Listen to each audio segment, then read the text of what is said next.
steps from the mangled bus, the last of the bodies is loaded onto a police truck in the glare of members of the public who could not hold their emotions.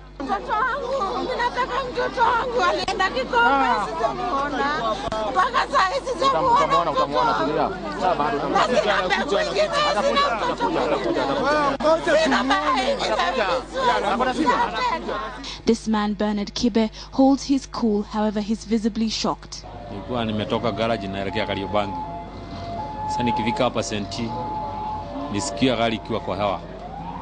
Lakini saa ile ilikanyanga chini. Mimi nikafungua mlango nikasuka. Saa ile nilisuka nikaona watu wameumia wengi. Mimi nikaondoka hapo tu. Mimi nilikuwa dereva hiyo gari. But some members of the public were a lot stronger than Kibe.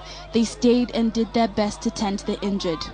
Mimi rescue Tana, ambao ni vijana wawili na mama watatu. Hawana miguu. Mama wawili walikuwa wanapumua. Kijana mmoja alikuwa anapumua. Lakini wale wawili walikuwa dead. Nilikuwa pande ile nyingine matatu nimetolea pale. According to police, 5 people died on the spot, and according to the Kenya Red Cross, 2 more succumbed to their injuries while undergoing treatment, making a total of 7 people who died in the blast. A bomb has a control limit, you know. You can control it. You can do it when you want. The grenade, once you have thrown it from your hands, that is it. So we are saying this is a bomb, and this is a bomb. Nataka kulaani vikali kabisa kitendo hiki cha ujangili, kitendo hiki cha kinyama ambacho kimeleta maafa ya wananchi wasio na hatia hata yeyote, walio wapenda usalama walikuwa wanafanya kazi zao. In the meantime, the Vice President Kalonzo Musyoka has sent his condolences to the family members of those who lost their lives on yet another dark Sunday. In a statement sent to newsrooms, the VP condemned the act, terming it as cowardly, adding that this will not stop Kenya's security agencies from fighting against extremists. Though the VP did not explicitly term the attack as an act of terror, it is suspected that it was carried out by Al-Shabaab sympathizers. Just kilometers away from the scene of the blast on September 30th, 2012, 1 child died and several others were injured when an unknown assailant threw a grenade into a Sunday school. Catherine Omwando, KTN. The Kenyatta National Hospital has received 34 survivors of the Eastleigh blast, all with varying injuries. Medics at the hospital say most of the injured have burn wounds and cuts. KTN's Edith Kimani reports.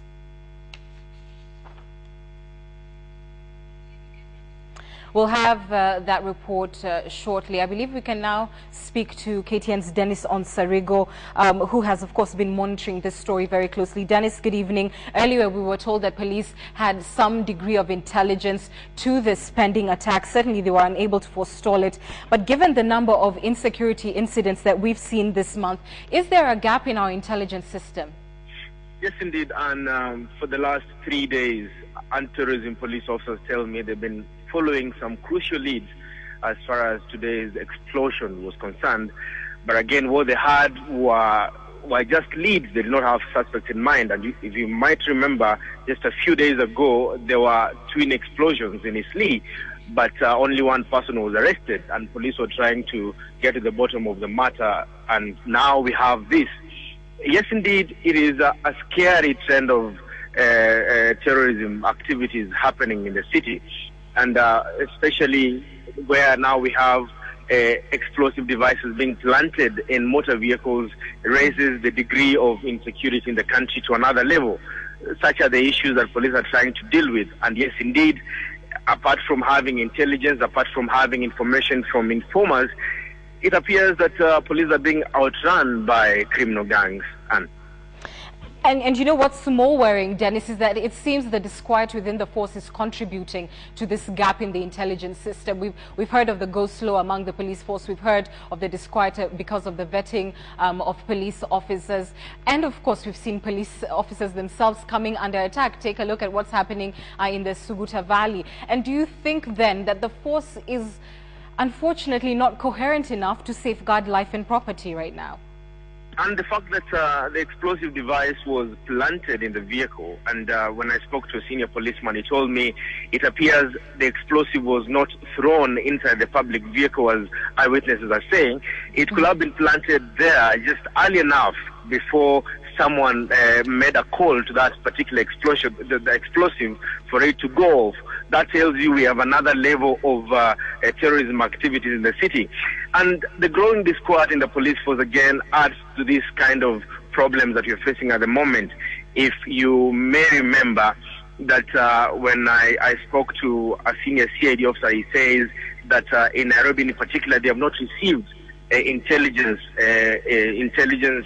money, what they normally call, money they normally given every after 3 weeks to collect intelligence. They're saying they have not received that money for the last 3 weeks. It's a very worrying trend. Maybe someone is either sitting on that money and making police work very, very, very hard. And remember, if policemen cannot approach this through intelligence-led policing, then it will be very, very hard for them to come down hard on these hardened criminals who are running the town as they want. Anne. Yeah, indeed, that's very worrying. Finally, Dennis, so while we say, I know the buck has to stop somewhere, and that's with security agencies, but we do say that security is a collective effort. And, you know, you go around shopping malls, you will see private security firms there, but it seems to be a bit of a lackluster effort. Like, they're not even really scrutinizing the people who are coming in. And this sort of lukewarm approach to matters of security as we enter the festive period, as we draw closer to the general election, certainly isn't it time for Kenyans to all be on high alert? And again, it goes down to individual responsibility, because again, when I spoke to some senior policeman, he was telling me they cannot be at every spot. And the fact that now this kind of explosives are being planted in vehicles, that means that chances are they might find their way into the city center, they might find their way into shopping malls.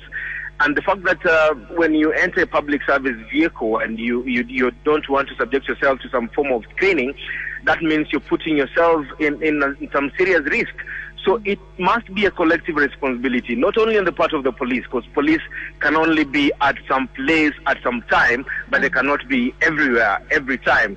So it has to start with us, it has to start with the public, to make sure that indeed you need to know who is your neighbor, you need to know who has boarded, who is sitting next to you in that passenger service vehicle you're traveling in. Such are the issues that should be addressed. Such is the information that should go out there. And the fact that some communities are targeting other communities and blaming them for this blast, it does not go very well for community-led policing. It is likely to complicate matters further. So if something is not done now, then we are likely, unfortunately, to see such kind of acts continue on. Yeah, we certainly pray it doesn't happen. Thanks so much, KTN's Dennis Onsarigo, crime and investigations reporter. We can now report on the hospital situation at Kenyatta. Edith Kimani joins us now. The extent of this latest blast in Eastleigh area was in full view at the Kenyatta National Hospital. The emergency entrance was busy receiving all the injured victims of the blast, 34 in total. Some of the victims were pedestrians caught by the flying shrapnel from the explosion. Reports from the hospital say that some of them taken into the hospital were in serious condition, with majority suffering burns on the chest, limbs and hands.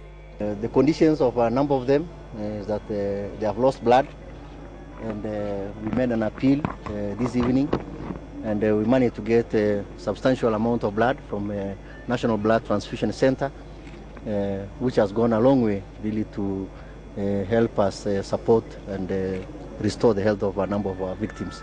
Reports from medical personnel at the hospital say 3 of the 34 injured have already gone in for minor surgery to stop excessive bleeding. Relatives of those affected were slowly flowing into the hospital, some uncertain if their loved ones had been admitted. Those who are in critical conditions are going through X-rays and CT scan to ascertain the extent of their injuries. The Red Cross and St. John ambulance who helped ferry the injured to the hospital was still on site when our crew left, and it is expected that they will set up a help desk for relatives looking for their loved ones. We have opened an emergency ward, Ward 43, for those who will be admitted, and we have also recalled our staff who are off or who are on off duty to come and manage this situation. The only challenge at the hospital was blood. The CEO, Richard Lasiampe, said the referral facility does not have enough transfusion blood. The National Transfusion Service was called in to boost the amount in the blood bank, although the hospital is still calling on well-wishers to come in and donate. Edith Kimani, KTN, Sunday night. And certainly our condolences to the families who lost loved ones in that blast. Let's stay on matters security further afield though, and as the combined security forces prepare to launch their operation to nab bandits who killed 46 policemen in the Suguta Valley a week ago. Tonight our reporter on the ground, Sophia Wanuna, can bring us a first-hand account at the scene of the police killings. This as it emerges that the bandits are now using women and children as human shields. 9 days ago, Friday evening, a contingent of 107 police officers, among them Kenya Police Reservist, Anti-Stock Theft Unit, Administration Police and GSU from various police stations in Samburu, gathered in Baragoi, all set to recover a herd of 500 stolen livestock and arrest the bandits. Early Saturday morning, they set out for the operation from Baragoi to Suguta, an operation that took a tragic turn, with the officers being attacked by bandits after an intense 6-hour fire exchange.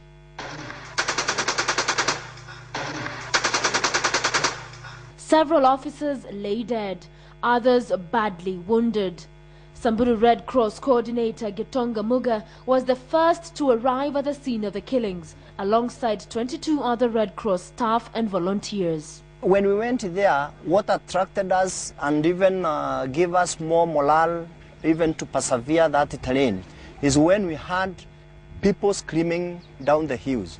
And that's when we realized that there are survivors there, that we could save their lives. According to him, the slow response by police to assist them in the search and rescue operation saw the death toll rise. There was a lot of delay, and most of the police officers bled to death, and you could see some of them had, even the dead bodies, some of them had tried to help themselves, because those with the fractures on the legs, you could see they have removed the shoelace, and they had tried to stop the bleeding, before they died. But even the bodies that were airlifted by police were left to decompose in a police truck that stayed outside Baragoi police station for 2 days. Some of the survivors recounted to Gitonga what had happened in the Valley of Death. Most of them were saying that they went there and they were in 4 groups, and immediately when they got there they saw the animals, about 10, and then when they went, one group went on the left and another one on the right, but before they reached to the point where the cattle were, they were being shot at, and they couldn't see the people that were attacking them. The animals were set there as a trap. An operation gone bad, with the Provincial Security Intelligence Committee now on the spot for the alleged failure in planning. It was a team that comprised the Provincial Commissioner Osman Warfa, Rift Valley PPO John Mbijiwe, Senior Administration Police in Charge Joseph Njuguna, PCIO Samuel Nyabengi, and NSIS boss in Samburu Mutea Ikunywa, who has since been transferred. In the meantime, the Kenya Defence Forces are setting up base in Baragoi, with more boats set to join them from Lodwar and Nakuru. With the presence of armored copters here in Maralal, it is now a clear indication that the Kenya Defence Forces are set to begin their operation. The only challenge they now face is how to ensure women, children and the elderly are not caught in the crossfire. However, sources from the military headquarters say that the operation will not involve airstrikes. We are following those armed bandits. We know where they're heading to. Even now, we are going to do surveillance. But we want to spare the women and children whom this malamia wanachukua kama shield. Colonel John Kibasu Warioba, who will head the KDF operation, arrived in Maralal today with 2 H-500 military copters and immediately proceeded to Baragoi. Reporting for KTN, I'm Sophia Wanuna in Maralal. The biometric voter registration begins tomorrow in an effort by the Independent Electoral and Boundaries Commission to enlist at least 18 million voters for the March 4th, 2013 election. President Iebc is set to launch the exercise in Nairobi tomorrow. KTN's Noah Tiano reports. The Independent Electoral and Boundaries Commission Iebc says it is all systems go for the start of the landmark biometric voter registration exercise, which begins this Monday and runs for exactly 30 days. The president is set to officially launch the process at the Kenyatta International Conference Center. Although there are only 15,000 biometric voter registration kits, the Iebc plans to cover 25,000 registration centers, with some centers in sparsely populated areas expected to share the BVR kits. There are still concerns that some of the areas that have recently been hit by clashes and cattle rustling incidents like Barra and the Tana Delta may see a lower turnout of people seeking to register. But in Mombasa County, where the Mombasa Republican Council has caused chaos recently, the County Commissioner Nelson Marwa says they will ensure no one disrupts the process. Na tume upgrade security katika stations hizo. Na yoyote atakaye tubutu kuwa na intentions zake, nafikiri he will meet the full force of the law. The biometric voter registration exercise has so far been the reason for many to doubt whether the Iebc will really manage to keep to their election timelines towards the March 4th, 2013 election. Since they are being used for the first time in Kenya, and with the training of Iebc clerks being done under a crash program, the kits have remained the cause for many nail-biting moments even among the Iebc commissioners. Speaking at the African Gospel Church in Nairobi, Vice President Kalonzo Musyoka called on Kenyans to move fast and register to help Iebc reach their targeted number of 18 million. And within the next 1 month, we hope that over 20 million Kenyans will have actually through the biometric voter registration system, have taken out their voter registration cards. After the 30-day voter registration exercise, public inspection of the voters' register is expected to begin on January 4th, 2013. Noah Tiano, KTN, Sunday night. And joining me live in studio is Commissioner Thomas Letangule from the Iebc. Thank you so much for coming in. Certainly a great task ahead of you. This has kicked off late. How do you intend to register 18 million voters? Well, the exercise is starting tomorrow, the 19th, and going on for 30 days up to the 18th of December. We have really done a lot of adverts urging wananchi to turn up for this exercise. And we expect that people will turn up to, because this is a new register, and so we really urge all the eligible voters to turn up to register afresh. It's a fresh register. It's a new register using biometric voter registration tools. And for the avoidance of doubt, what does one need to show up with? For one to be registered as a voter, you need a Kenyan identity card or a valid passport, Kenyan passport. All right. Yeah. There are 15,000 BVR kits, as we've heard in that story. How exactly do you intend to share them on election day? Yes, we have 15,000 kits, which we will use to register voters in 25,000 registration centers. These kits are enough. I think they are sufficient to be used for this exercise. On average, we shall have about 10 kits per county assembly ward. Okay, so are you saying that you're using this 15,000 only for registration and we should expect more on actual election day, or are we going to see your officers shuttling from one polling station to another, trying to set up quickly and start voter, these kits are for purpose of registration only. Only for registration of voters. Okay. What we are doing is not electronic voting. It is registration by electronic machines. So these machines will capture the voter, they will capture their biometrics, it will capture their facial and also the fingerprints of the voter. For ease of the identification, it will erase double registration, and it will bring in a clean register, because you know registration, a credible election starts with a credible register, and that's what we want to do. And speaking of a credible register, what contingency plans do you have in place, seeing as this equipment, this technology is being freshly used in Kenya? Is there some kind of agreement with the manufacturer to be able to intervene in case of any issues? Well, yes, because these kits, okay, it's the first time that we are using this. Of course, there was a pilot earlier for this biometric registration. We have put in place, one, we have trained 30,000 clerks countrywide, and they are really well trained to handle any logistical issues to deal with the machines. However, we have also set aside about 300 kits just for emergency in case of breakups. The manufacturer has also brought in technicians into the country, and they are on standby. In fact, they are in every region. Even our own staff from the head office are on standby just in case any of the machines malfunction for one reason or another. Okay. So we are all set, system set. Well, I certainly appreciate your confidence, because you know we'll be watching. Finally, before I let you go, how are you going to deal with the issue of displaced populations, you know, the ones we're seeing in Barra, we've seen cases of violence in Mombasa. We know your officials had a very hard time even just showing up to work in the Tana River, and also, of course, the IDPs from the 2008 violence. Those are the challenges we expect because of insecurity in the country. Remember, these kids are mobile, and they can be moved from one station to another within the same county. Of course, the registration of that particular center is locked to a particular kit. However, we intend to capture even those who are displaced. Our officers will be moving to reach them. We'll also be encouraging, telling them where exactly the registration center is. So we are aware of those challenges, and we intend to. We are working closely with the government agencies, the security agencies of the government, and we are really receiving a lot of support to enable this exercise to continue. Thomas Letangule from the Iebc. Thank you. Godspeed. Thank you. Thank you.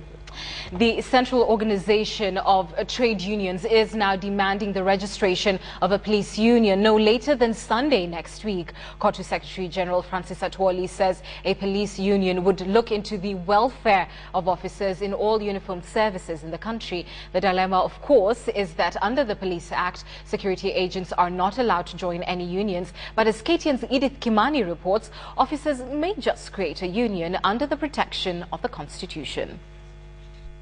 The Central Organization of Trade Unions has two demands. One, register a union for police officers so they can have an avenue to air their grievances.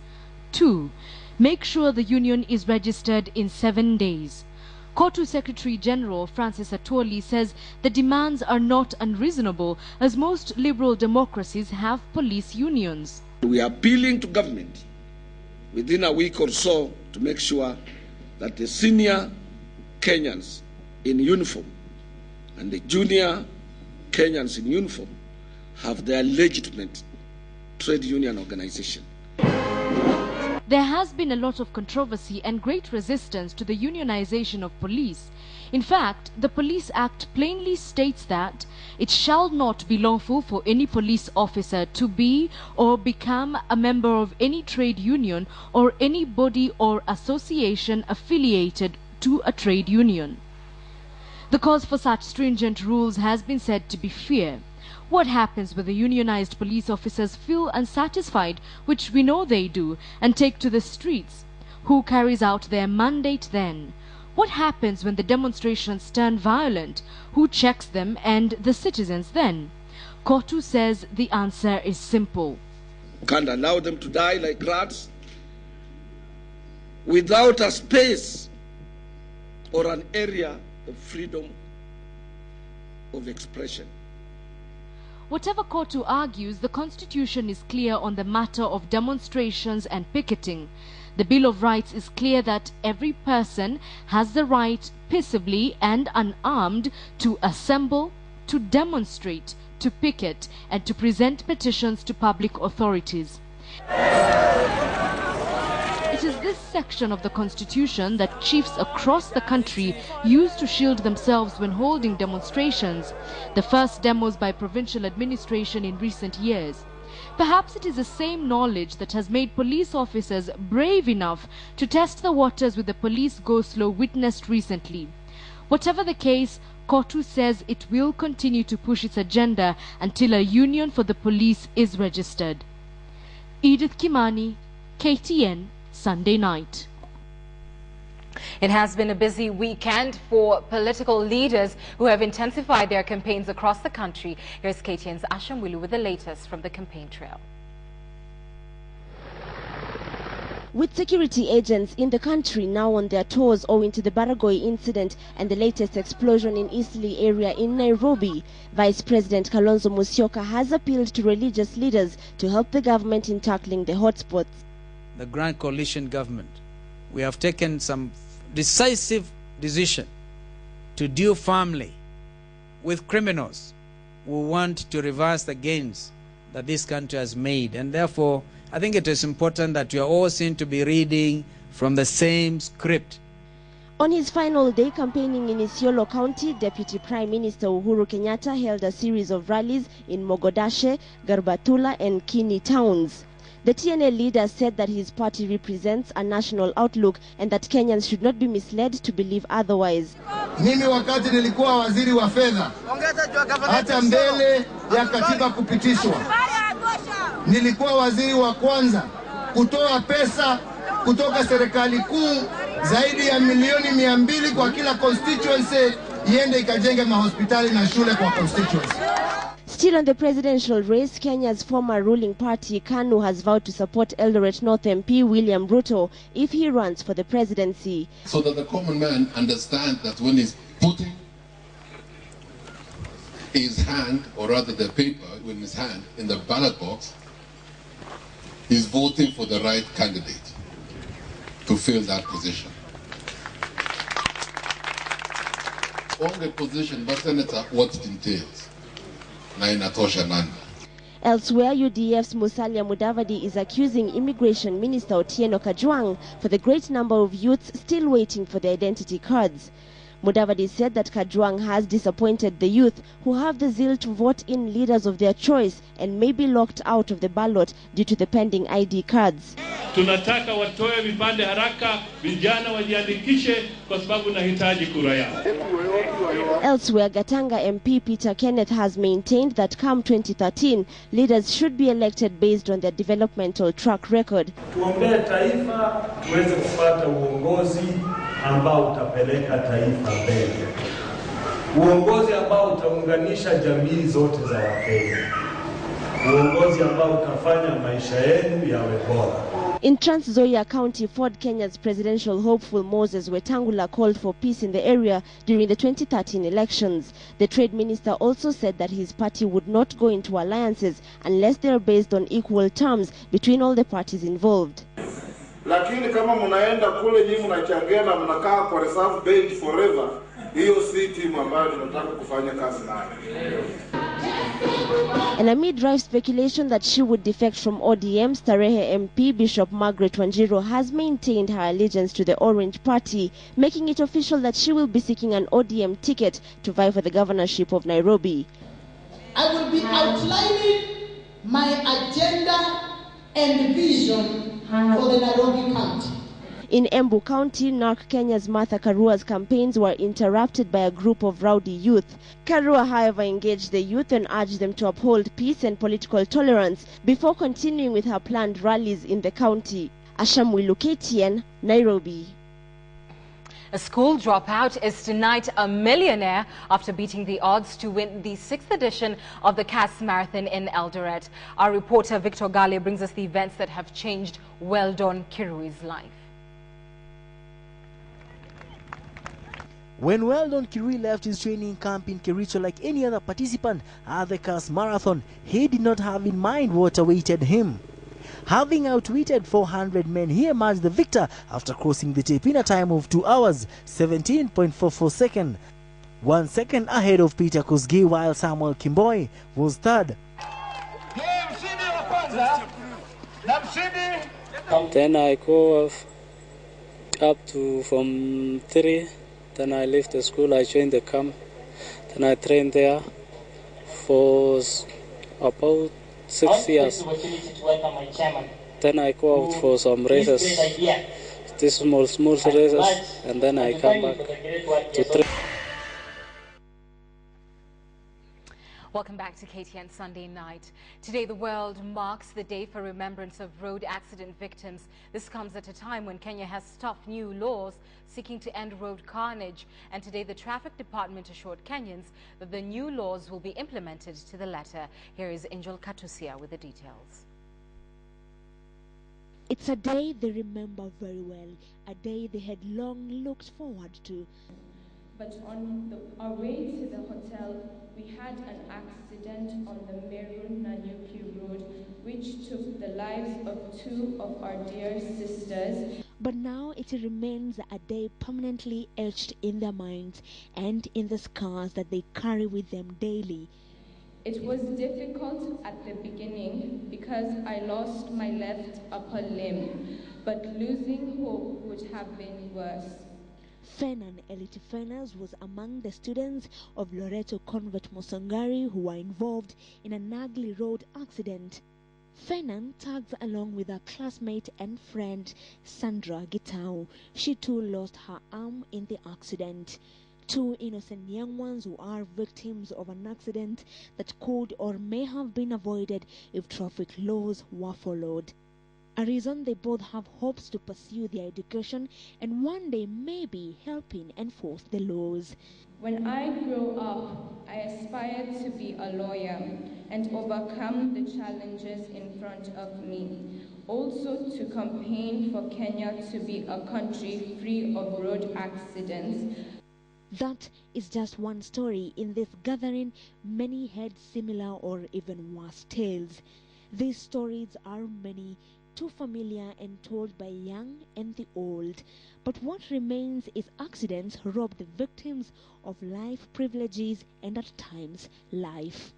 It is estimated that 1.3 million people are killed in road accidents each year globally. 20 million more sustain permanent or slight injuries. In Kenya, 3,000 people are killed in road accidents each year. We will go out and we will get all those people who flout traffic rules. We will arrest them. Of course, we will use human face and we will be very strict. In the new laws, causing death by drunk driving would attract life imprisonment and a penalty of 500,000 shillings. This, among other traffic laws, are the only ways to bring sanity to our roads, according to the people gathered to mark the World Day for Remembrance of Road Traffic Accident Victims. The stakeholders stressed the fact that in the past holiday seasons have been seasons for increased accidents and warned motorists to observe traffic rules in the approaching December holiday. Angel Katusia, KTN in Nairobi. Time for case files. Imagine being married at only 20 years old, branded a killer and sent to prison. Tonight on Case Files, follow the story of a young girl who killed her husband. She says she still loves her late husband. Here's KTN's Dennis Onsarigo with this week's edition of our Crime and Investigative series.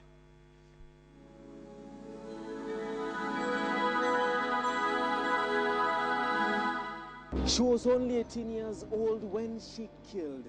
A story of a young woman who says she killed her husband, but she's sorry about it. The state versus Elizabeth Wanjiru. This is Case Files. We used to fight. Even there is another day that I had cut him with a knife in the hand. And then his parents told him to report me. But he said he can't report me because he loves me and it's just a bad accident. So his parents used to know we used to fight and they used to talk to us. When you meet Elizabeth Wanjiku, you meet one jovial individual. One individual so alive in what she's dressed in and very conscious of her physical outlook. This is the life of a young girl, turned wife, mother, and killer. Elizabeth grew up in a family of boys. She was the only girl child and her mother was never home. My mom works at Mombasa and my dad stays here at Wangige with my other two young brothers. And when my mother went to Mombasa, I felt lonely because she used to come sometimes and sometimes not, so I felt lonely with no one to talk to, no one to tell my affairs if I have a boyfriend, if so many things, because I'm the only daughter. So I felt frustrated. I dropped out of school when I was in Form 3, first term, and then I decided to get married to this guy. At only 16 years old, young Elizabeth dropped out of school and eloped with a man she says she loved very much, one she still loves to date. I fell in love with this man. We stayed, we got married. I stayed at his home, and he gave me the protection, the love I needed. Yeah. That time I was 18 years when I got married to him. It was nice at the beginning. I got a child. The couple gave birth to a young boy whom they named Promise, but their marriage was not as promising as Elizabeth would have wanted it to be. As a young wife and mother, Elizabeth Wanjiru says some things were going wrong. She suspected someone was getting her husband's attention. One Friday, just a day after her husband's 30th birthday, she stumbled on a bill that she claims confirmed her fears. At his wallet, there was a receipt for drinks, like beer, like Guinness, Reds, Smirnoff, all that, and I felt bad because the receipt was saying it had 3,000. He had paid 3,000, and I felt bad because that week I was sick, and I asked him, why are you doing this to me? Why couldn't you give me money and you can afford money to buy other people drinks? Some conflict, like every Friday we used to fight because of him being drunk all the time. I felt as if he was having another woman there outside. So I felt insecure, and I've given my whole life, I've dedicated my whole life to him, loving him without thinking twice. Elizabeth told case files the fights were not frequent, as was the habit the husband had perfected over time, that of coming home late. Junge, the husband, could not explain why he kept coming home late into the night, especially on Fridays. According to Elizabeth, the husband was entertaining women on the nights he came home drunk. She could not take it anymore, and on one such night, she decided to bring it all to an end. I went to visit a friend, her cousin. She's called Jerry. Went to visit her. We ate lunch at her house, and then I came back in the evening at around 4. I started preparing supper. I cooked, and then I waited for my husband. He didn't come up to 9. I went to sleep, and then when he came at around 1. So I really felt anger in my heart, and I told him I can't take it anymore. And then I found that I had already taken the knife and stabbed him in the chest. The stabbing was not intentional, she says. The stabbing was a result of anger that had built over a period of time. Realizing her husband had slumped on his weight, he uttered his last words. Words she says still haunts her soul 2 years later. After that, he asked me, Shiko, you have killed me.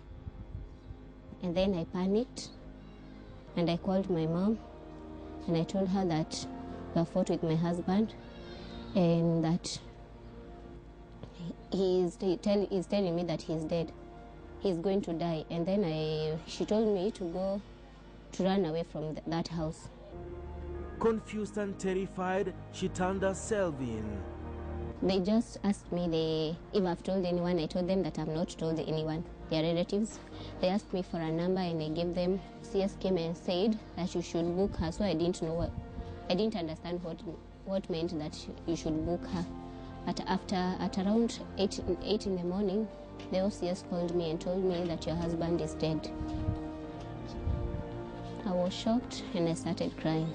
Elizabeth became among the youngest girls from Kikuyu town accused of murdering a man she had once called husband and father to a 2-year-old son Promise. When she finally stood trial, two things worked in her favor. The charges were dropped to those of manslaughter, her age and reaction immediately after the murder, and a second chance.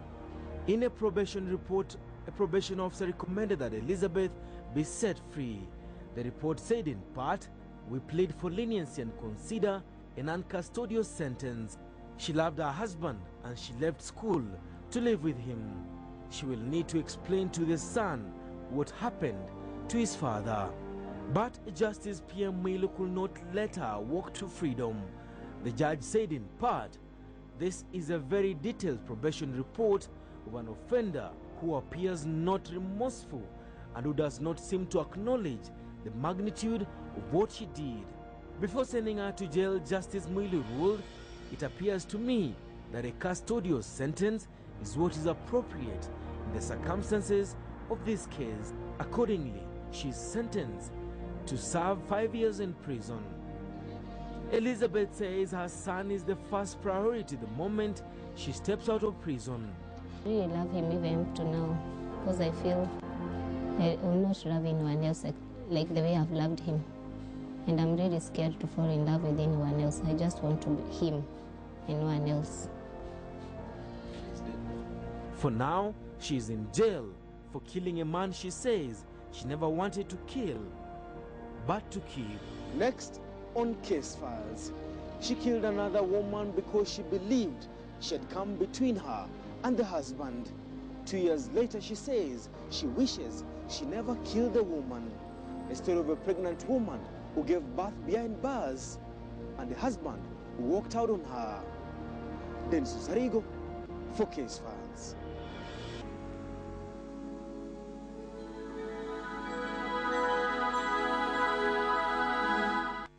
Kenya National Rally champion Carl Tundo ended the season on a high, winning the 8th and last round of the series in the KCB Guru Nanak Rally this evening. Well, by winning today, Tundo also clinched his 3rd career KCB Guru Nanak Rally that was held in Suswa, Kedong and Longonot areas.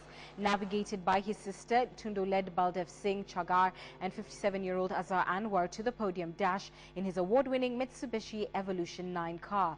Uganda's Yas Mangat was 4th ahead of Onka Rai and Quentin Mitchell. Seasoned rally driver Ian Duncan, Alistair Kavanagh were more than 40 drivers that retired from that event. Tundo has now been officially crowned the National Series title, with immediate former champion Ian Duncan finishing 2nd, with Azhar Anwar and Baldev Chaga finishing the season in the top 4 spot. The new rally season will start in February next year. The Basketball League continued at the Nyayo National Stadium Gymnasium, with teams rushing to consolidate their positions on the grid. Kenya Airports Authority took on Umoja in a one-sided match. Umoja was able to contain the experienced airport side, and at halftime the scores were 15-13. It was, however, a day for KA as they won the match 44-37. Kenyatta University was another losing side, as log leaders Nairobi Aviation College, who have lost only 2 matches this season, was too good for them. At halftime, Kenyatta University were trailing 24-28. Aviation maintained the momentum and won the encounter 61-55 to maintain their lead on the log. KCB were the big winners of the day, annihilating Masinde Muliro 87-64.